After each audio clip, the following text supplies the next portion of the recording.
Let's welcome in John Jastremski and Anthony McCarron. And Anthony, there's still a division race looming, but the Mets have clinched a playoff berth. So can you describe the significance of this for this franchise? Well, Maria, I want to make sure I have the Met narrative right here, and that is that there is still work to be done. I get it, but I really do think that this is an incredible accomplishment for the team. It's only happened 10 times now in 60 years of Met life, so this is a pretty big deal. And we're looking at a team that really has a great chance to do something special in October. This isn't the only thing that they should be celebrating.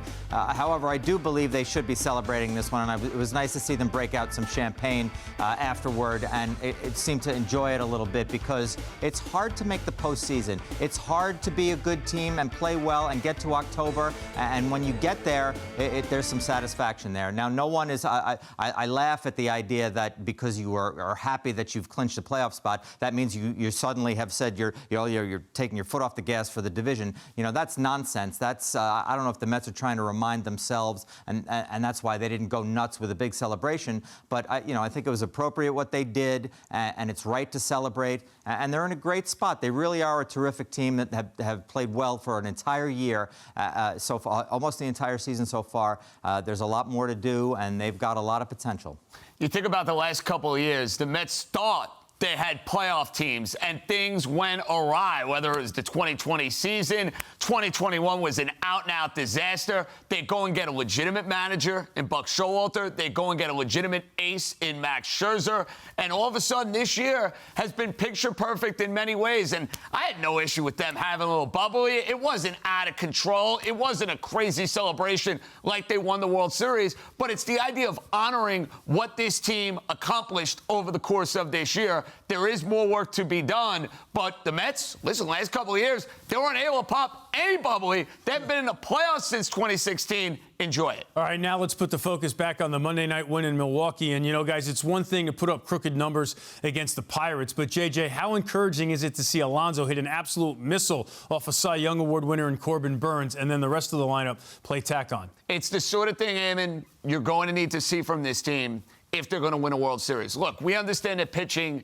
is outstanding. It's exemplary. Look at the National League. The National League is full of teams that can hit the ball out of the ballpark. The Dodgers do it consistently. The Atlanta Braves do it consistently. The Cardinals have two big boppers in the middle of their lineup in Arenado and Goldschmidt. You need Pete Alonso and Francisco Lindor to hit. If the Mets are going to win a World Series this year, those guys need to perform at a high level. So, yeah, against the Cy Young winner, one of the top pitchers in the National League, that swing basically is the difference in the game. Lindor getting involved, getting an extra base hit.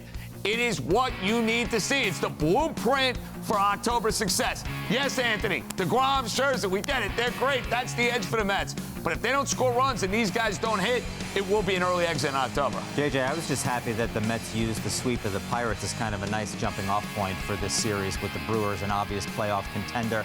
They got a lot of contributions up, and I know Alonso had the big blow, but they got a lot of contributions up and down the lineup, and that's something that they have done all year. That's the way that their offense has functioned. Most of the time, I know there's been outages where we have sort of been hand-wringing over their lineup and the production, but for the most part this season, they have produced offense a lot of the time, and that's the way they do it. They've got to string hits together because they don't, as you say, JJ, they don't have the big bombers, a lot of the time. They've got Pete, and he's their guy in that role, but other teams have more guys who can do that on a more regular basis.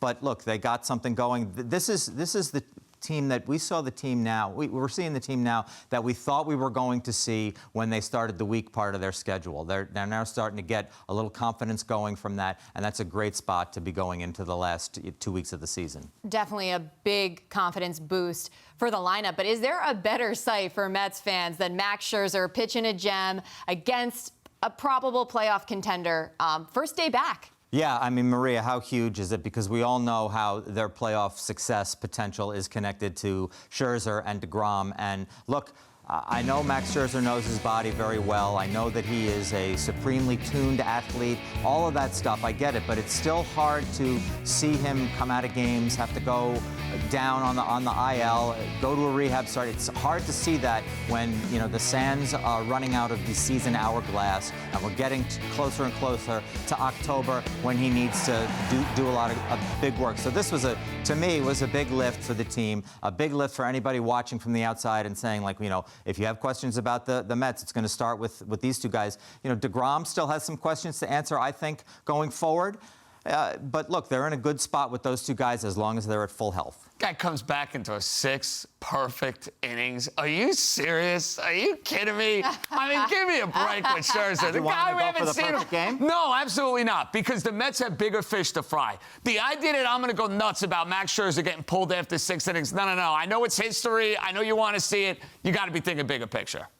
I know you weren't surprised, though. That's the thing. No, of course not. That's the thing. Mets are doing the right thing here, of course. And look, we're going to have plenty of Mets baseball now officially to talk about in October.